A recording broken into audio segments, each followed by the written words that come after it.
Patay ang isang foreman sa umunoy pagsabog dahil sa pagtagas ng gas na ginagamit sa pag-aayos ng estero sa Maynila. Sa lakas ng pagsabog, tumilapon ng biktima sa ilog at nagtamo ng matinding sugat sa ulo. May sunog at bali rin siya sa iba't ibang bahagi ng katawan.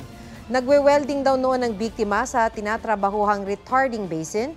Proyekto ito ng DPWH kung saan sinisemento ang ilalim ng ilog para raw mas mabilis dumaloy ang tubig.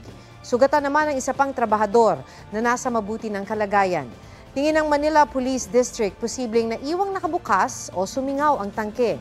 Nagpaabot na ng pakikiramay ang construction company sa pamilya ng biktima at nangakong tutulong sa mga gastusin. Huwag magpahuli sa mga balitang dapat ninyong malaman. Mag-subscribe sa GMA Integrated News sa YouTube.